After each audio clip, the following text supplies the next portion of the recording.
Okay, and it is Wednesday for me, Tuesday for you. We're here.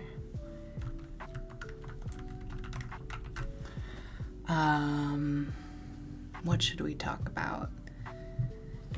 I just had a banger of a week. And it seems like I have another exciting week coming up. So interesting how these casts are evolving. Pretty excited about it as a whole. Love how excitement can either be fear or excitement. It's very much the case generally with stress.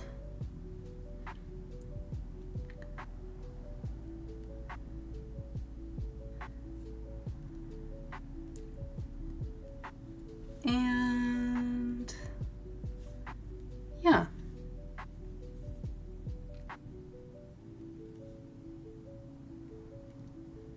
Let's see.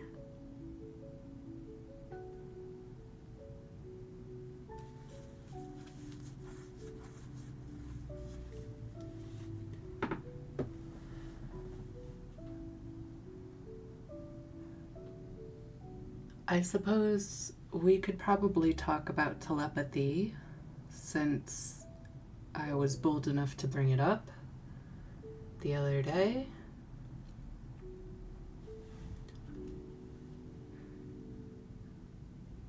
It's so much simpler than you might imagine, which I think is what makes it so difficult. It's an inherent capability that we have as human creatures, and it does rely on intuitive leaps at a quantum level. At the end of the day, that's all it is. Guesswork, intuitive leaps, and being present mentally, psychologically, in the way that I described during the quantum psychology episode.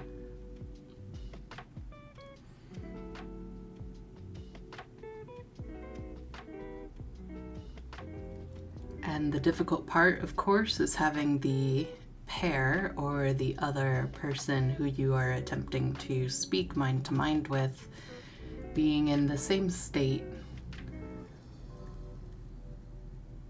and pointed towards the same goal. And generally that takes so much work and effort that it's honestly not worth it. Most people communicate telepathically by accident as like an underlying default. It is a channel of intuitive sensing, feeling communication that exists and that you are always somewhat tuned into. It's inescapable, to be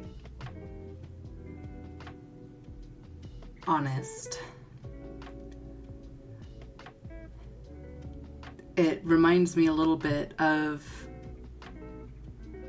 epigenetics in the sense that generational trauma, this is what the Body Keeps Score really talks about, but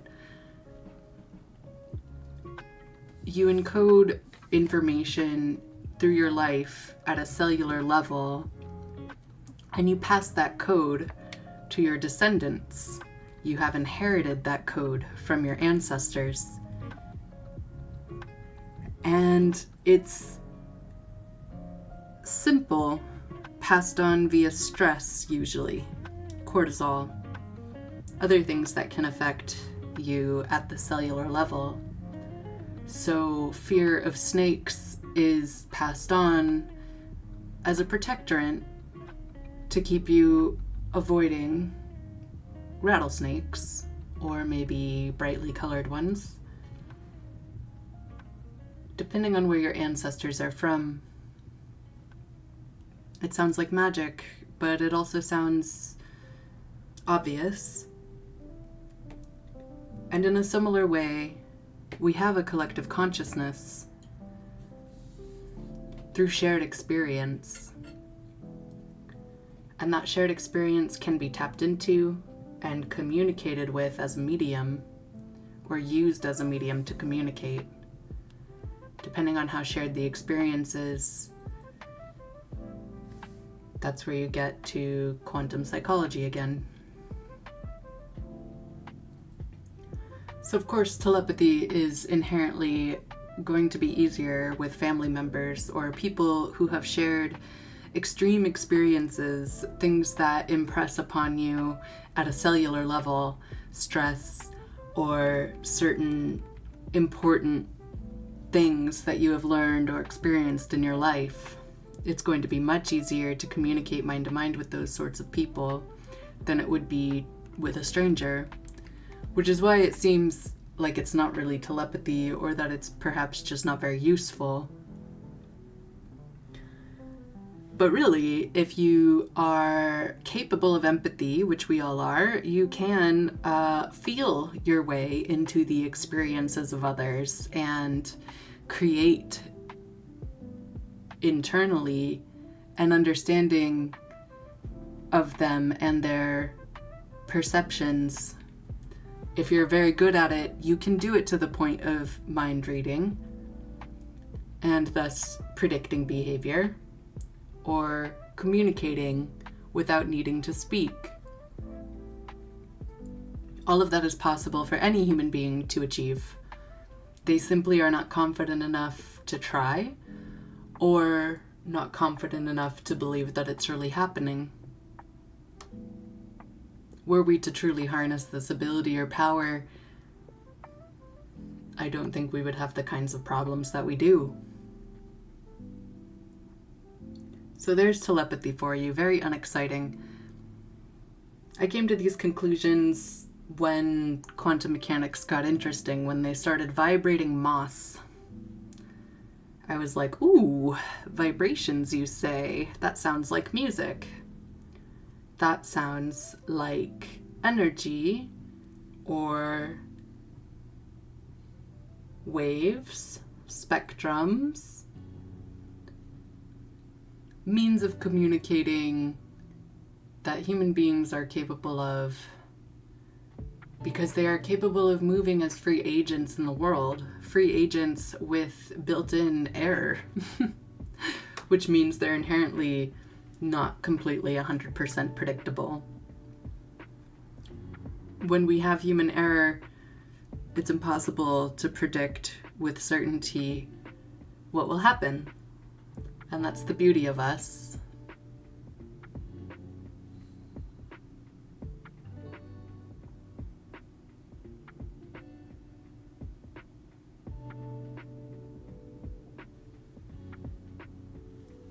But of course, we can't be allowed to harness this power. We would be unstoppable. Empathy must be divested from us at all cost. The desire for solidarity must be tapped down.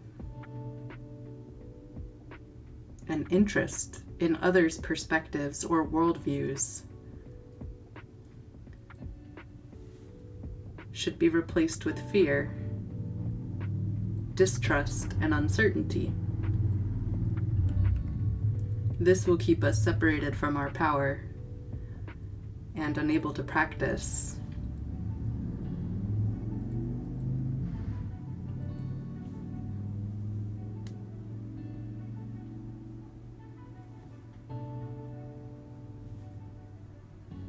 Ironically, you experience the reunion to the everything, or to all human energy, or oneness with the universe, through psychedelics, certainly. There are other ways to experience oneness with the universe. This, for me, goes back to the 4 Hindu paths of experiencing or exploring the world, or coming to know God and oneself through the process of several different dedicated life courses. I think I only said 3 of them last time. It's, I think, correct me if I'm wrong, love, work, revelation through meditation, or other forms of monastic spiritual practice, and experimentation, which oftentimes has involved psychedelic drugs, but not always. I think all 4 are very worthy means of exploring the world, and I find it hard to choose one. Obviously, I'll try to let love lead. But psychedelics are interesting. Some of the best advice I ever received about doing psychedelics is that you have to be ready to go on a journey. You are genuinely not going to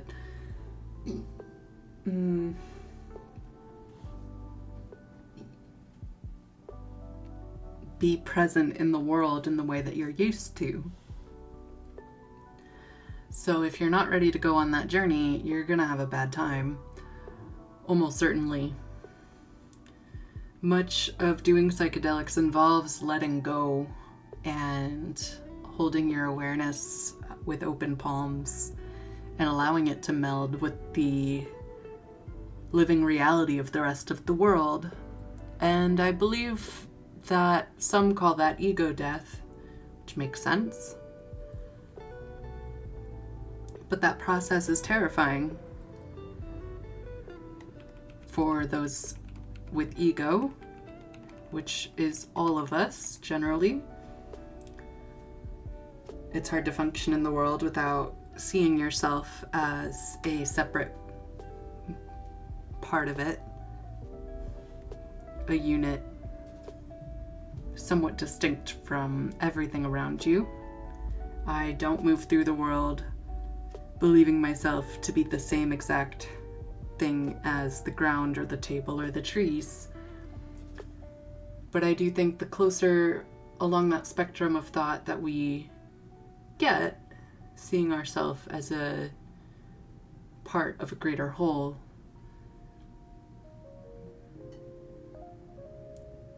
the more we are able to live in the world with harmony.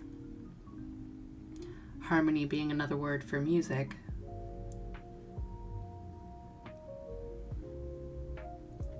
But to live in music, to live in song, to live in the spectrum of light, to live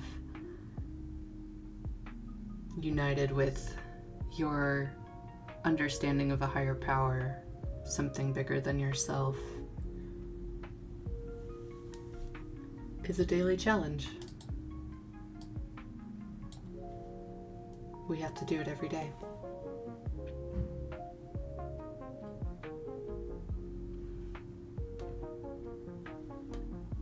And while the experience of psychedelic journeys can help us illuminate the path of that unity, it is the work of living to achieve it without chemical intervention.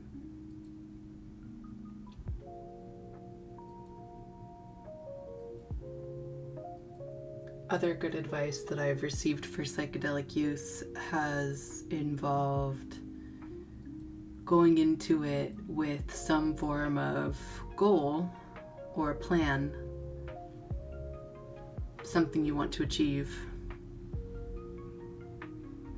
That's a hit or miss. Some people like open-ended exploration, which I understand, and some people want to have an achievable thing coming out of it. I think both are useful. I've done it both ways. I've only done psychedelics a handful of times, all with the intention of exploring and discovering or deepening my understanding of myself or the world around me. Always through ritual, always with respect.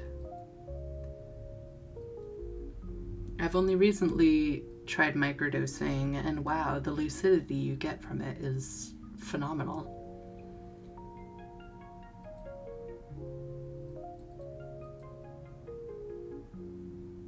I think we are in a very exciting time for minds.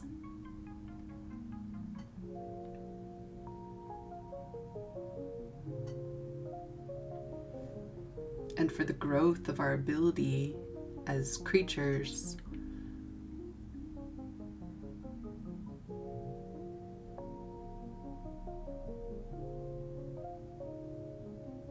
to bond and communicate mind to mind.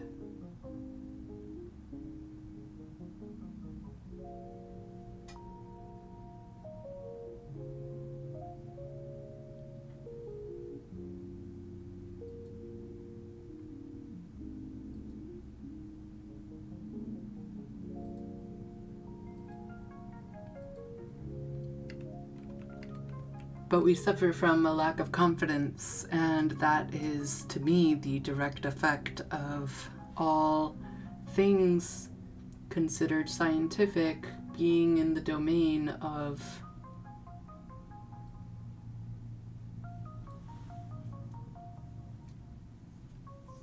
institutions with inherently biased structure and inherently dehumanizing.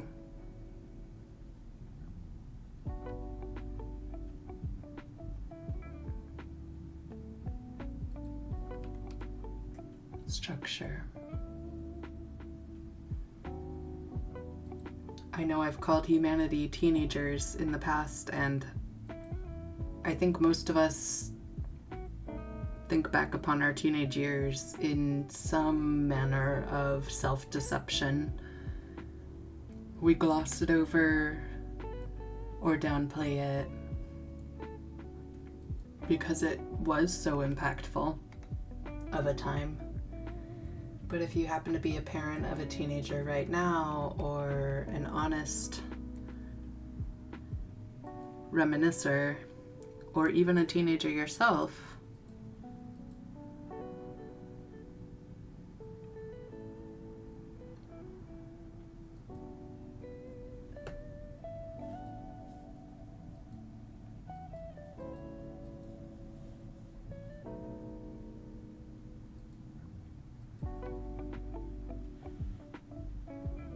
you may remember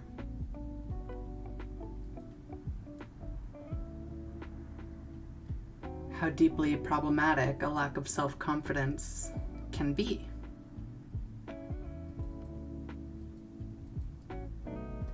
And for humanity to be lacking self-love or self-confidence, self-appreciation, self-respect is a much larger problem than for an individual teenager to be lacking these things.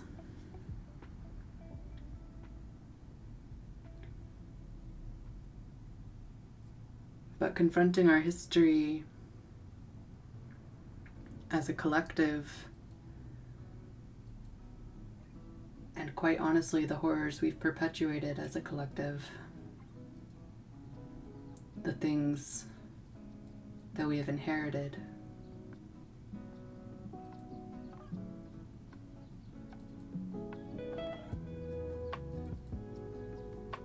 it's very difficult to find self-love.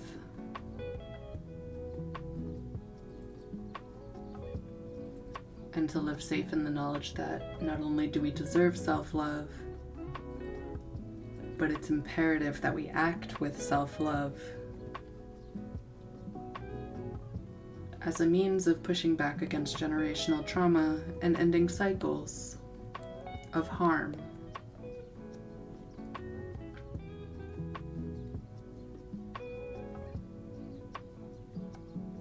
We have proven psychologically, in the behavioral sciences, in our living experiences,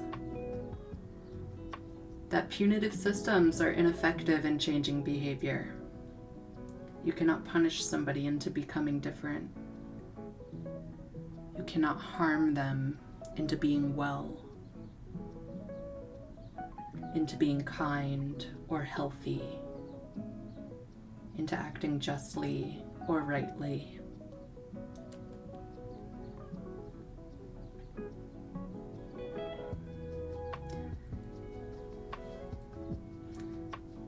I'm named after a play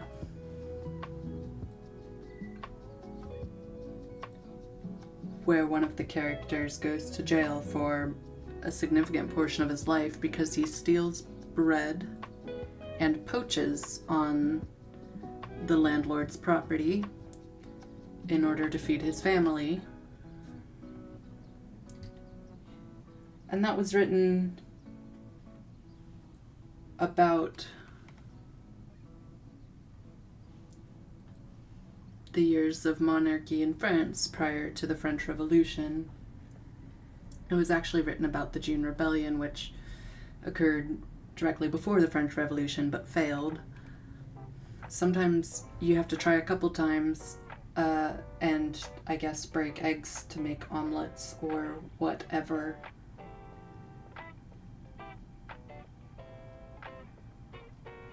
But the revolution we need now is one of confident love, of radical self-care and community care, turning away from violence as a practice, as its own form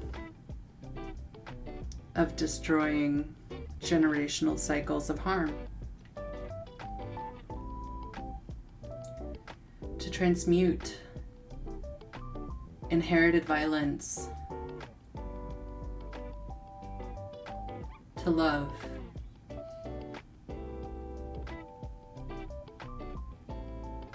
Is our great work as human creatures. And every generation we become better at it, despite how grim sometimes it feels.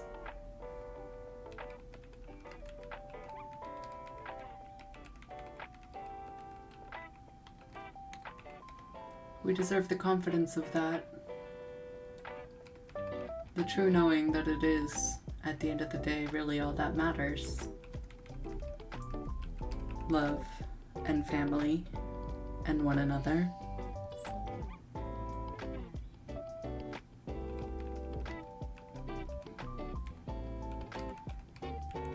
We have a common enemy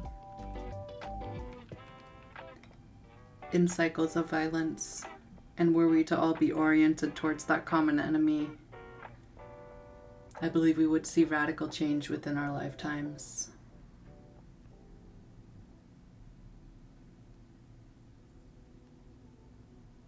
And again, for me, it comes down to the spheres of influence, the internal work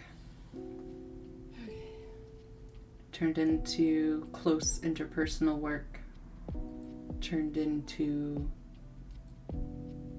community care, turned into state policy, turned into federal regulation, turned into national interrelation, turned into global community. These layers are important, and what is appropriate at each layer changes. But nothing you do in the wider layers will be impacted by anything as much as what you are doing in your internal layer.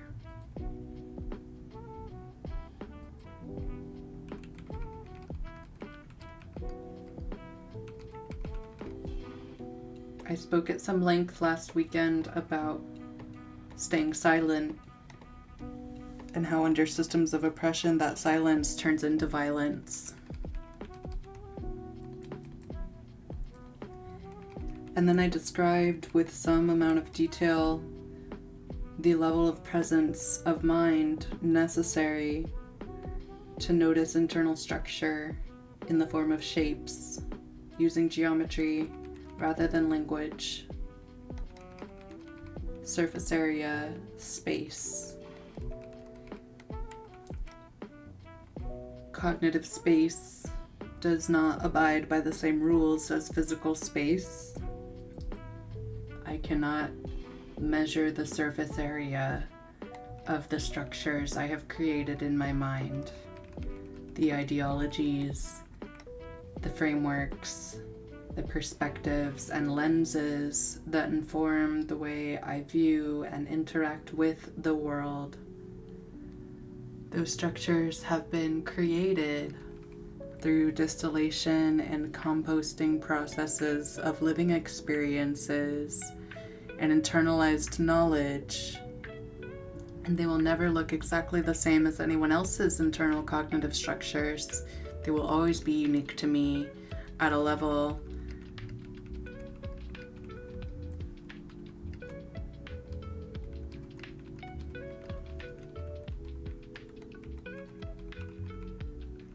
I cannot measure their surface area. The space they take up is quantum. You can't measure it either. If you wanted to try to measure that, you would map my mind, which we have not finished doing because we store information in the mind across various areas and localities. And it differs person to person.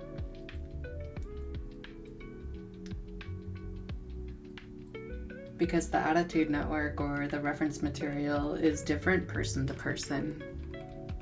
That is the beauty of the mind, the human, cognitive, computer, machine, biological structure. Much like the watchmaker analogy, it is hard to see something so well wrought and not imagine it was made by a loving God or a thinking mind. And perhaps it was. Or perhaps we are altered at a microbial level by alien DNA dusted across our planet in its early hothouse days. There's no way yet to be sure, at least in a way that we can all agree counts as an axiomatic fact. And consensus is very important to us as creatures, especially when it comes to axiomatic facts.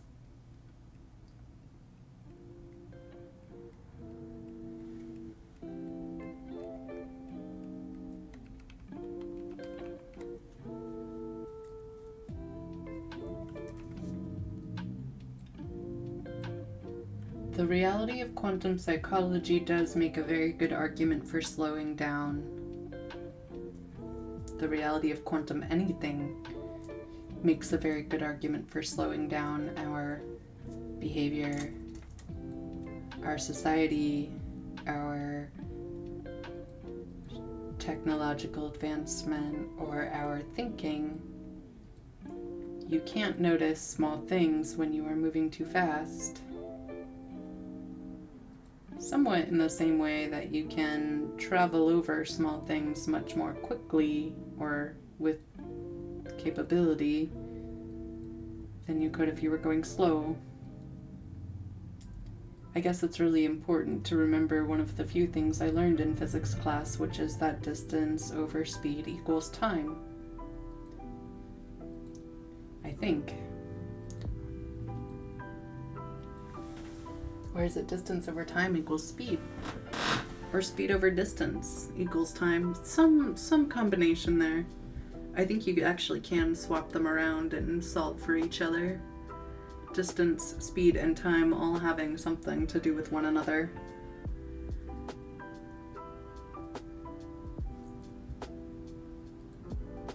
I really would recommend anyone curious or interested in this to read The Three-Body Problem, not just watch the Netflix show.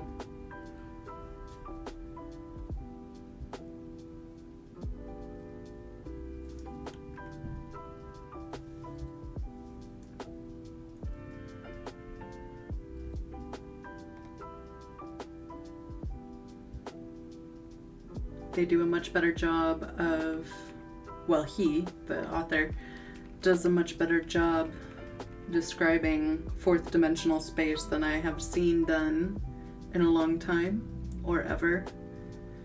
Truly, it's the confidence with which everything is described in that book, the assuredness.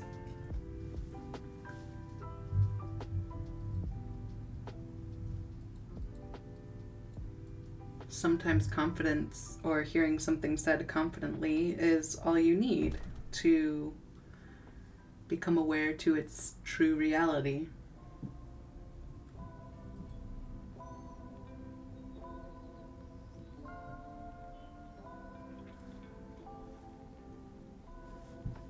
Magic is real.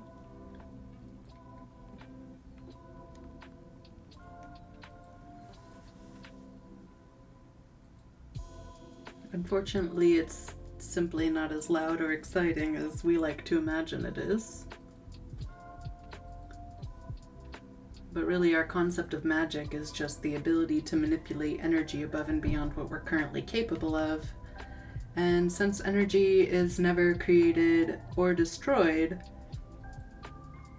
in theory, there are an infinite number of ways to manipulate that energy. And if there are an infinite number of ways to manipulate that energy, then there's almost certainly an infinite number of universes in which that energy is being manipulated. We just happen to live in this one, whatever that means for us. And I am sure it can change, considering how infinite time is. But being finite beings living in an infinite universe is rather sad. I think we are just constantly weighed down by the grief of that awareness. And thus we are limited by our ability to conceptualize that level of vastness or our magnitude of smallness in the entire thing.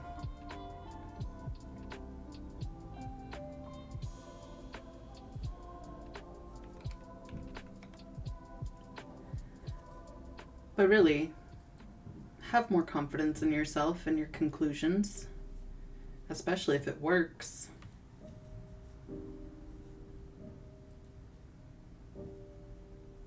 One of my favorite phrases is, we like what works, because we do. We love things that work. I've never met a human who isn't satisfied by the solving of a problem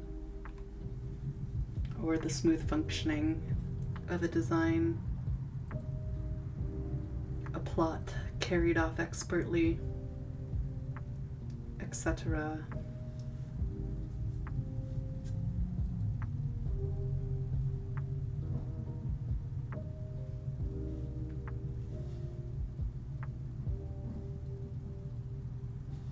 My poor mom the other day, I went and saw a movie. Well, we went and saw a movie and we were talking about it, and I was like, did you see any like commercials? Because I saw a bunch of commercials and I was interested in most of them, which I always am. There's not enough time in a day or in my life to see all the movies I want to see.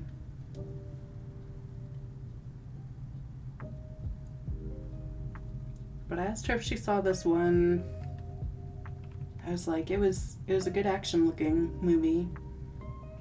Shoot 'em up style. Always a fan of action. And she goes, oh, I don't know. I was like, I think it was about international diamond thieves, but it wasn't Snatch. Different one. It seems like it'll be good in the same way.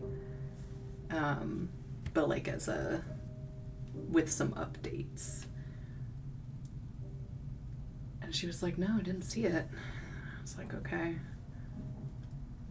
But I think it, like, for some reason, talking about international diamond thieves made her anxious. Which was just funny.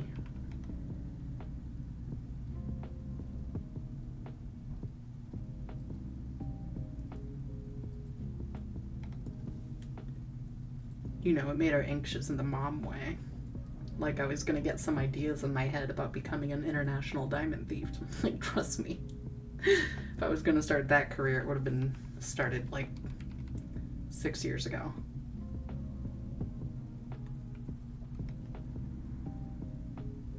Definitely not in the business for that. But I did like Snatch. That was a good one. Really good, honestly. I don't remember what the one this time was called.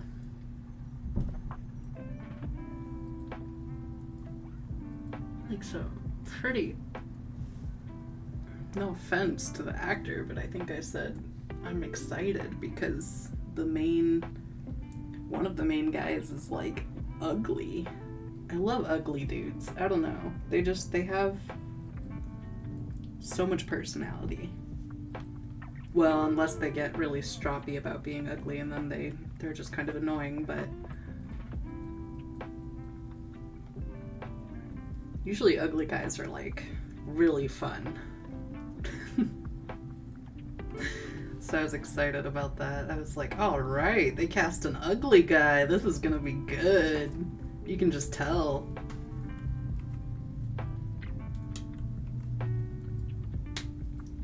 But I might just be a connoisseur of ugly, in the sense that I'm not much of a fan of conventional or conventionally attractive things in the first place.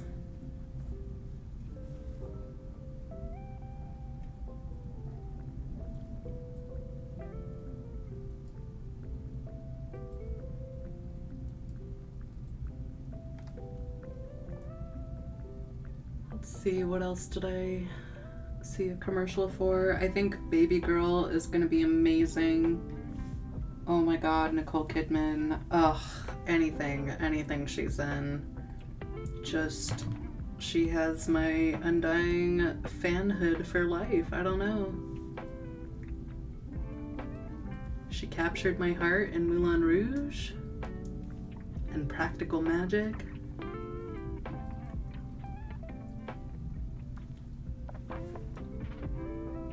She has so much range and versatility. And she's like a cool cucumber as a person, you know? She's always just... I imagine it would be very difficult to be an actor or an actress or anyone in the showbiz scene, especially with that much fame and attention. And she's always struck me as being kind of chill. Level-headed.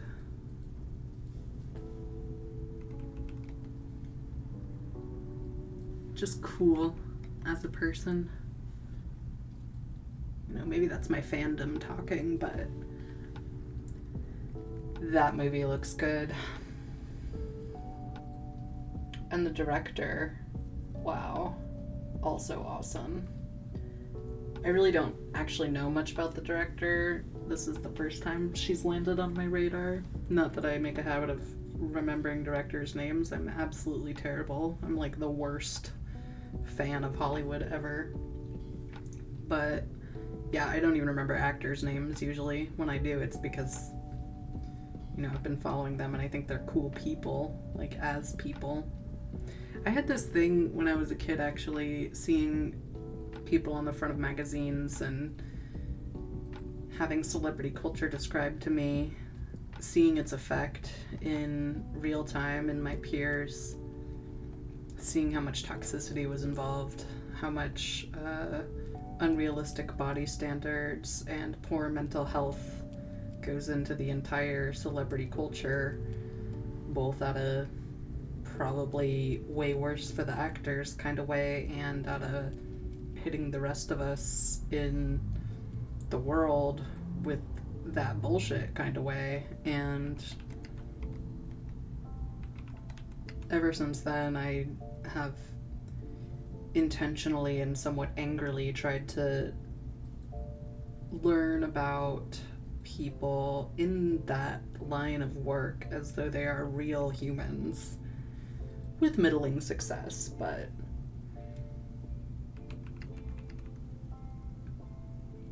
you know, presumably they are real humans.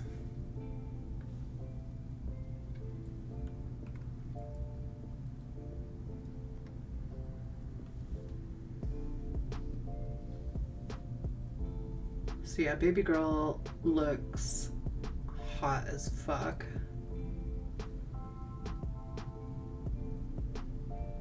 And I know it's gonna be. I had my mouth open that entire commercial, touching my teeth with my tongue, feeling jazzed about it, lit up from the inside. And it comes out on Christmas Day, which just felt like it was a present designed just for me, which is, of course, not the case, but funny and sweet, I hope. Nosferatu comes out that day too, so I was thinking of doing a double feature.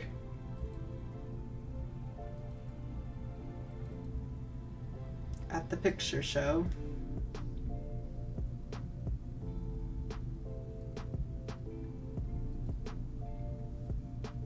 What else have I seen recently? I just watched the 2019 reboot of Jay and Silent Bob Strike Back.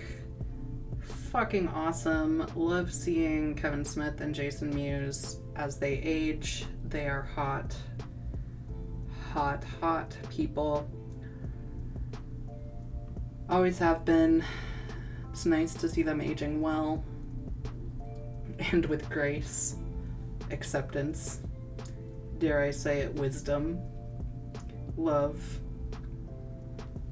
and that whole cast and crew really, wow. Matt Damon, you are still just so pretty. Love looking at you. Look at that smile. Look at that face. Loved you in The Martian. Way to go. You made that book shine. I went and read that book after I saw you in that movie, and it was good, but everything else by that author, I was like, phew, they need to make another movie. Kind of gloss over the lack of charm in this writing.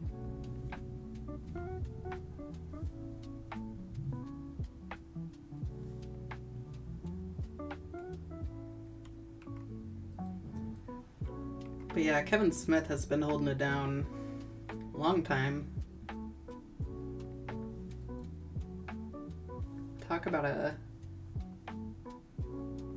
safe person to be yourself around.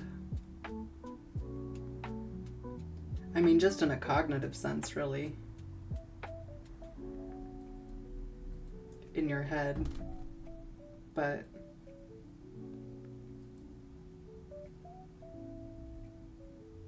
he earned my loyalty for life with that documentary, Small Town Gay Bar.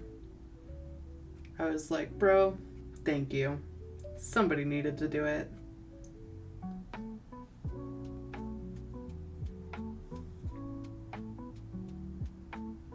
I feel like I learned a lot from him about how to use your privilege in a way that actually creates room for others in the space that they are excluded from, so that they can speak for themselves.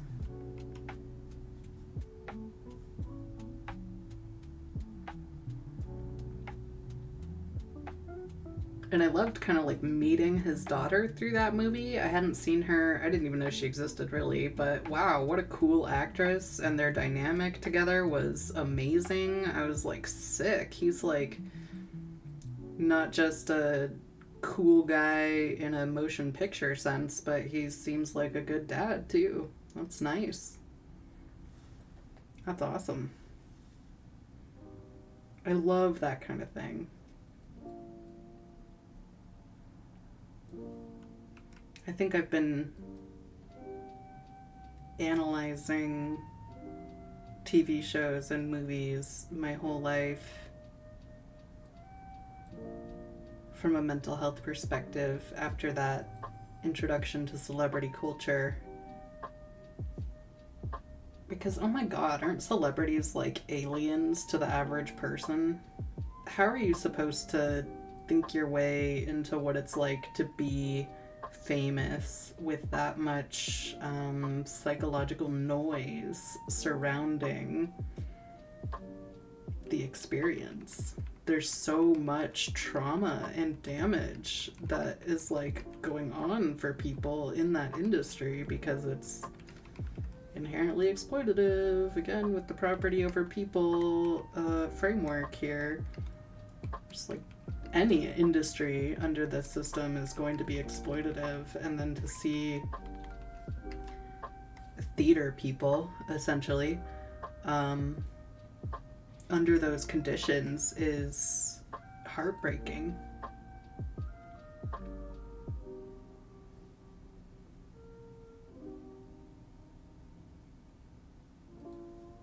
So I guess I figured studying their experience and the way that they have been navigating these things, publicly navigating these things, because Lord help us if we give celebrities any privacy. You know, they're really strong and really working hard to grow in the mental health way just for survival. And so I take a lot of lessons from that. Maybe I shouldn't treat TV shows and movies so seriously, but I don't know. You can learn a lot from those people if you treat their work with respect as though it's genuinely work.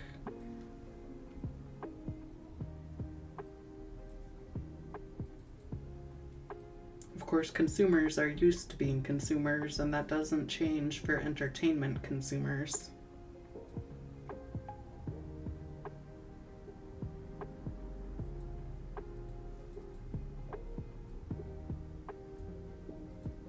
Becoming a conscious consumer or a thoughtful consumer, a conscientious one, might be a bit too much to ask, but nonetheless I'm going to ask it of everyone globally, in America, everywhere. And I do think we are getting there.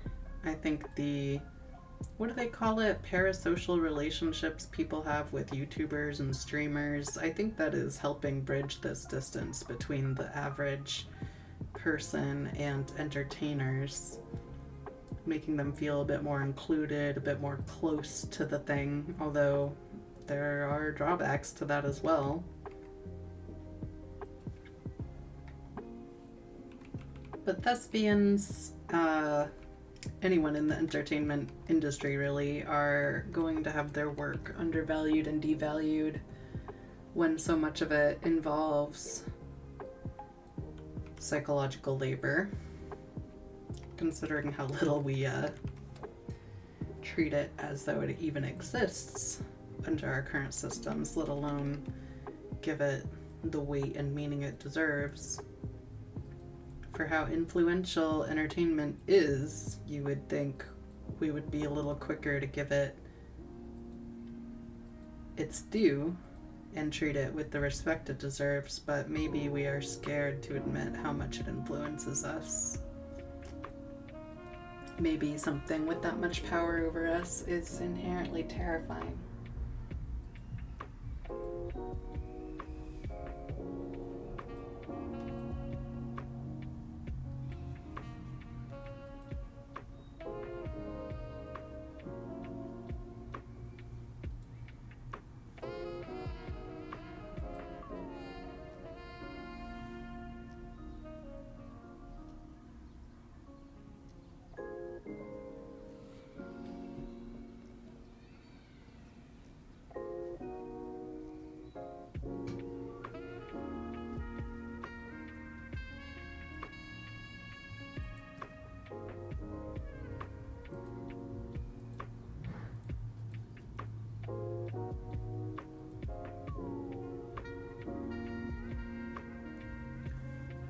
Or maybe we feel too small for the awareness of that power to affect anything, and so we avoid awareness.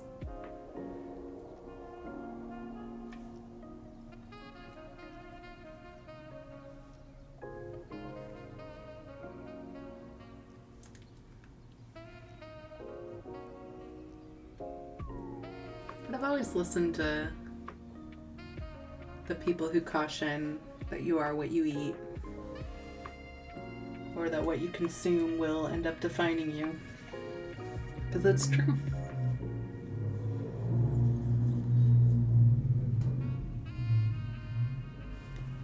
Thus, my habits for media consumption are, well, they are probably too carefully thought out, honestly. I'm just now getting to the second season of Arcane. It's been out for more than a month and I just haven't been able to access it yet. Fucking weird decision rules inside my brain about when and whether we can watch what. Jesus Christ. It's really quite a lot. It's a little overwhelming.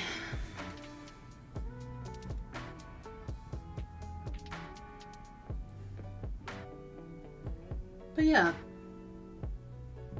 Let's harness our telepathic abilities a little bit more, common people, average human.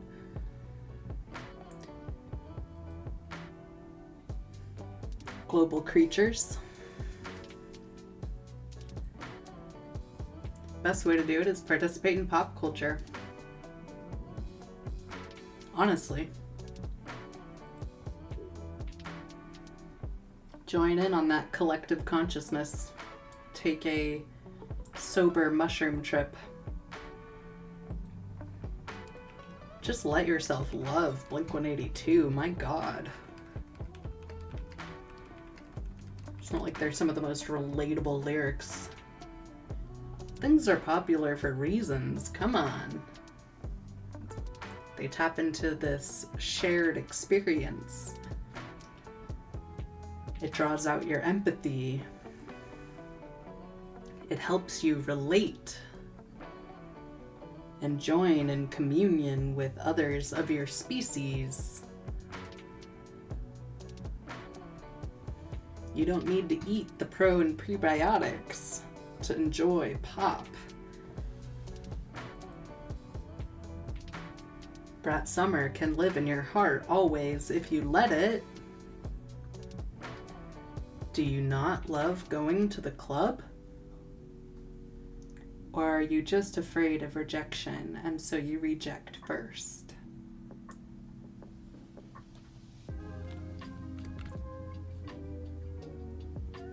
We all do that, honestly. Trauma is real.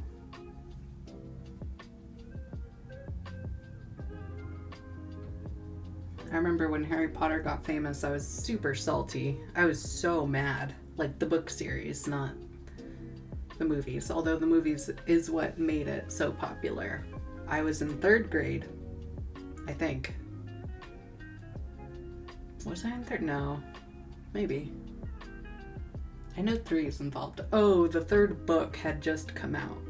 There we go. The Hippogriff book. Yeah, The Prisoner of Azkaban had just come out, and the first or the second movie had just come out. And I had been avoiding it. The books, I mean. I had been avoiding the books because they were so popular, and I was salty. I had been a big reader, you know, since I was 11 or 10, and, you know, honestly, I was kind of dyslexic early on. It was really hard to learn to read. I was slower than everybody else. I finally learned to read, and then somebody introduced me to a really cool fantasy series by Tamara Pierce, and I just went off and started becoming this huge reader. I read more books than anyone I knew. And then suddenly this Harry Potter shit was fucking popular, and I was pissed. I was like, oh, now you all like books. First you make fun of me, now you like books. And actually, I think it was Nancy Drew that I was introduced to before Tamara Pierce. But I always forget about Nancy Drew for some reason.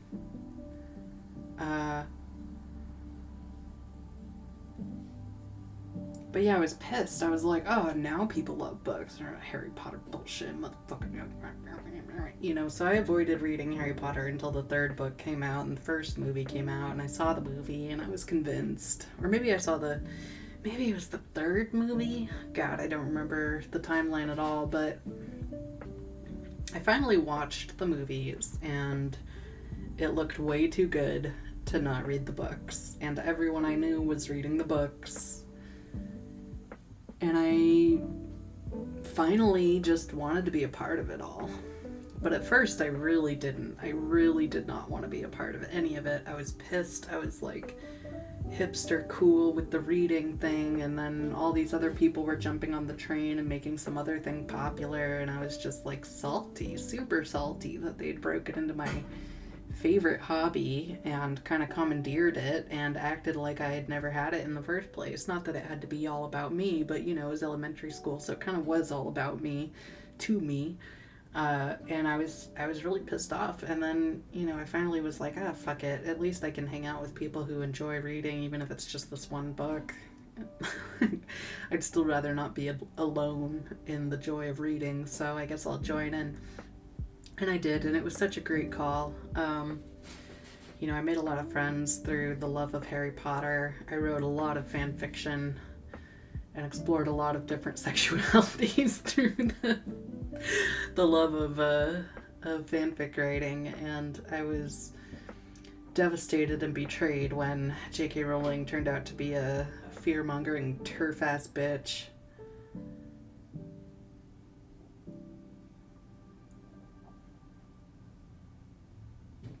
I'm still recovering from that betrayal, to be honest. Like, that was a huge global movement of love for magic and reading. She lampshaded witchcraft, which was fucking lame when she became a TERF. Like, god damn it. Talk about turning all of our feelings and opinions into trash. All that beautiful momentum of collective magic loving into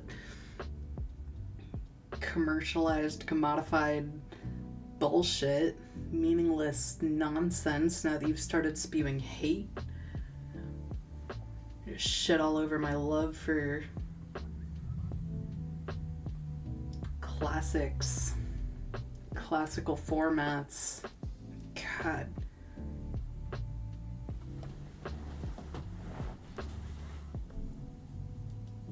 Pissed. Still pissed. I wonder who paid her. I feel like somebody paid her to do that, honestly. This movement's too powerful. It needs to be stopped. Somebody pay that bitch off and keep her quiet. I don't know. Paid or threatened. I just always assume at this point. I'm trying not to take things too personally. Given the magnitude of money and power involved, it seems like a waste of my emotional effort to take J.K. Rowling's turfdom too personally. I'm way more comfortable believing that somebody either paid or threatened her into behaving this way, and at the end of the day, she's not my enemy, but that level and that magnitude of power is my enemy.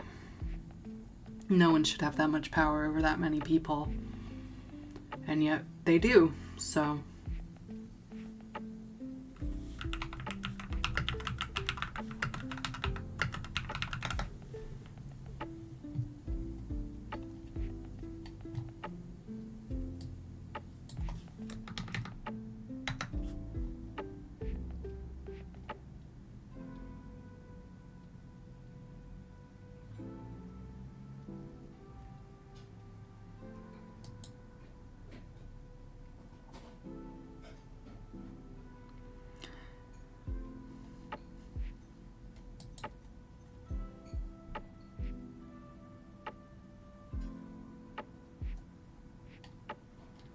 If you'd like a Harry Potter replacement, something to bring the magic back,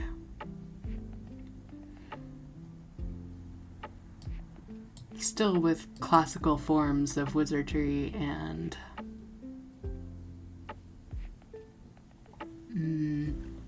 similar styling for magic, I would read the series The Young Wizards series by Diane Duane, I think. Diane Duane.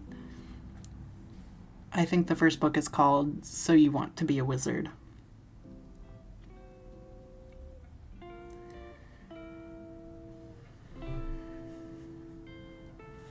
But if you're trying desperately to recapture the love of magic that Harry Potter gave you, especially in the classical hats and wands sort of style, I would recommend the Young Wizard series.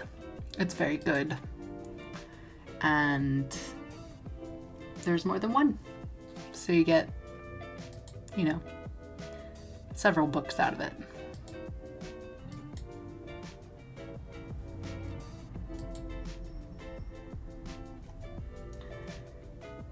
Anyway, telepathy is real, but you have to have presence of mind and commonality so strong and or empathy so strong that the utilization of it depends entirely on your time, attention, and energy. Much like anything that can be learned or perfected, it does take work, effort, practice, presence, meditation, experimentation, whatever. You can do it though. We all can. And again, I think it's our inheritance as people. So, Nolite te bastardes carborundarum, and I will see you next time.